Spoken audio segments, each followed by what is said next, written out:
David, this week we are in something a little bit unusual. What is it? It's from Sweden. Well, yes, by a company from China. It is a Volvo XC90.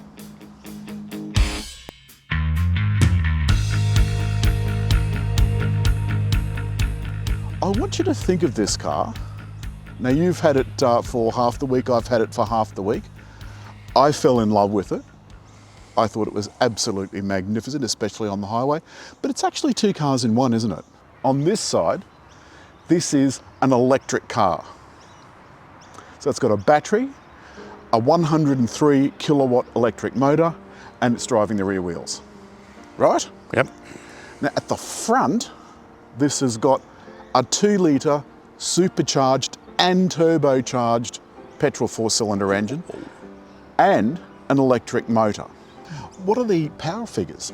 They're enormous. Kilowatts. 233 kilowatts. That's just the petrol engine, which is pretty good. Which is supercharged and turbocharged, don't forget.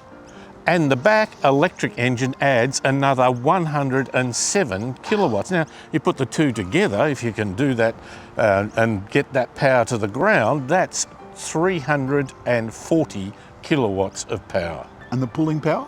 Torque, 400 newton meters from the petrol engine. Jeez. And 309 newton meters from the electric engine in the back. That's just extraordinary. Well, together that's over 700.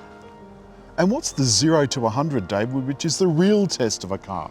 2.3 tonnes, and it does it in 5.3 seconds. That's just ridiculous. I mean, that's hot hatch territory for something that is a 7-seat family car. Big. And you could even do a little bit of light off-roading. Alan, what's the party trick? The party trick is that you can charge the plug-in battery from the engine, which almost, I'm not aware of any other plug-in hybrid that does it. They all charge the hybrid battery, but not the actual pure EV battery. Range Rover is now developing that so that if you approach an area like the London ultra-low zone, you can charge up your battery to go in there without breaking the rules. So obviously that's what this is. So take London, for example, the centre of London, ultra-low emission zone, below 75 grams per 100 kilometres of CO2. This, David, 40 grams per 100 kilometres. Mind you, if you do 1,000 kilometres, that's still a lot of CO2. The reality is if you're going on full battery, of course it's zero. Yeah. So what will happen in the future is governments will consider making these specialist zones around high intensity areas which have local pollution problems in the extreme. So like the centre of Mumbai, the centre of London. Yes, London has had some major things. Go back to 1952, they say officially 4,000 people died. Now, it wasn't just cars, it was burning coal, but the issue is local pollution in high intensity areas. Yeah, and especially in cities, the vehicles are responsible for much of it, especially now, as you quite rightly point out, we're not burning coal fires to heat. I think it's a fairly handsome car, and I think that's why it's aged so well. It certainly looks more SUV than it looks four-wheel drive. Well, I think it looks even more station wagon than it does even SUV, although it is a 7-seater. But you stand beside it and it is a big car. The headlights, Thor of Hammer headlights. Again, they are LED, but they're not matrix. It does have lights that turn when you corner if you want it. You can... All of these things, in fact, David, you can configure in the menu inside, and it's actually very easy to use. So let's have a quick look in the back. There's a feature I want to show you. And now my esteemed assistant is going to demonstrate. You put your left foot in, you put your right foot out. Anytime now. So it's got a kick to open function, which only works if the key is in your pocket. Inside the back door, there's a button for raising and lowering the car. Now, not only that, there's an off-road mode which raises the whole thing. What's that, Dave? That's got to be a good 6-7 centimetres. Yeah, this is just for loading. Just for loading and unloading, David. There's a bag hook just here in front, a 12-volt outlet, and because this is a 7-seater, you can see that there's some vents over here for the rear seat passengers.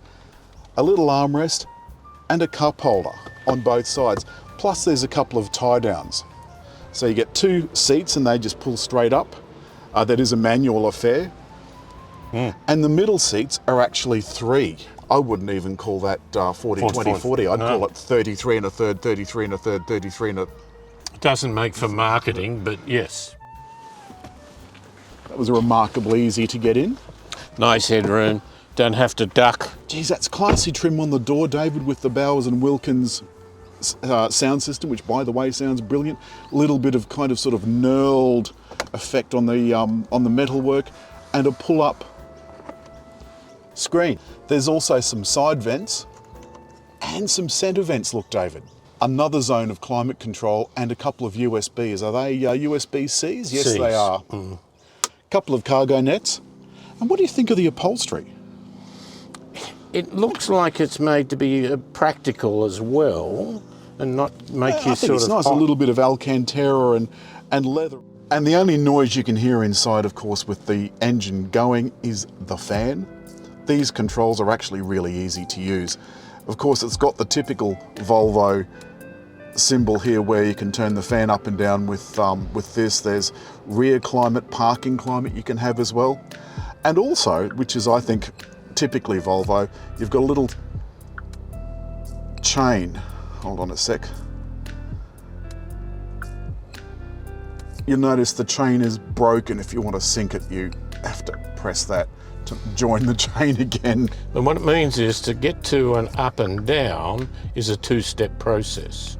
Well, See, you've got to go then to that and then to do that. or you can use voice.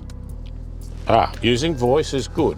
How well do you think the voice system worked? I actually got it to work really well.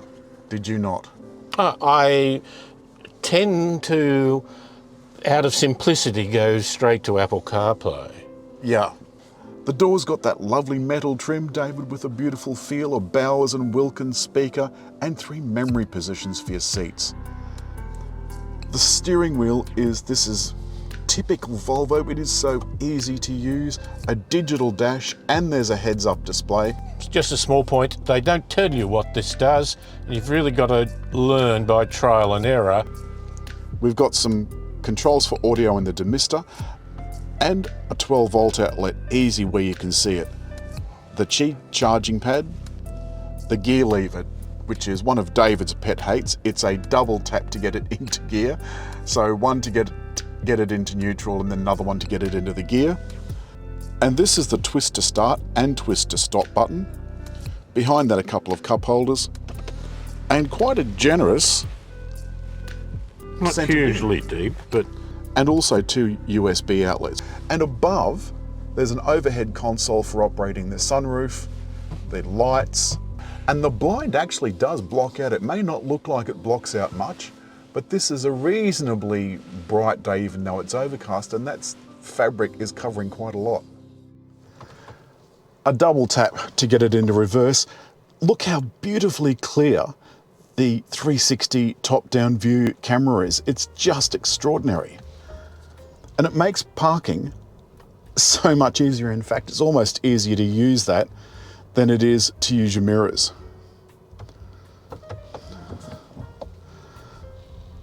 It's currently running just on electric, and there's about 15 kilometers left. So you can hear how beautifully quiet it is. But the cabin feels delightful. The steering is light and it's easy. The only thing, if I could make one small criticism, is that this screen is a little bit small, and when you've got Apple CarPlay going, which is a plug-in affair, it's just one little bit at the bottom. Then we get to charging. Charging is something that you can do at a public station if you want, though the last time I tried, it said it was going to take about 5.5 hours to reach a full charge. That is good for about 60 or so kilometers, I've found, maybe a little bit less, 55 kilometers. So if you decide that you're going to do that, then you've got to be prepared to plug it in for a very long time. Home is your best option. As I said, when I picked this up, the Fuel consumption was down around 1.6, 1.7 litres per 100 kilometres. It's currently at 6.5, and that's because I tried to charge the battery earlier in the week. So it turns out, if you let the car do its own thing, it is absolutely the best thing to do. The ride on this air suspension is just delightful. It really is beautiful.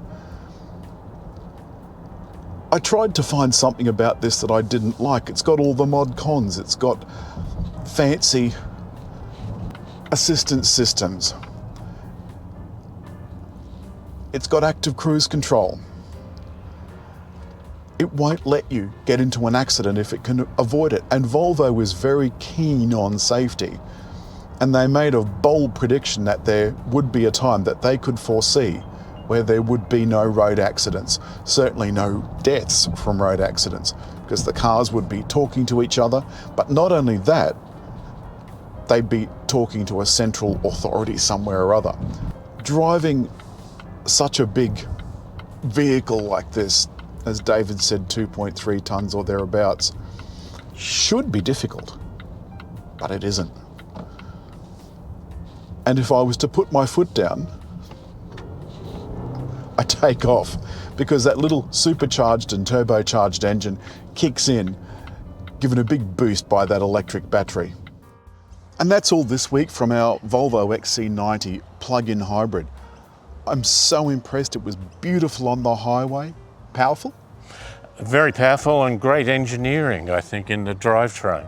I find it difficult to believe that it's a 7-year-old car. But as always, David, it's come time for us to say goodbye, for you to hit like. Leave a comment. And above all, where are we going to put the little roundel? I think over there, to subscribe.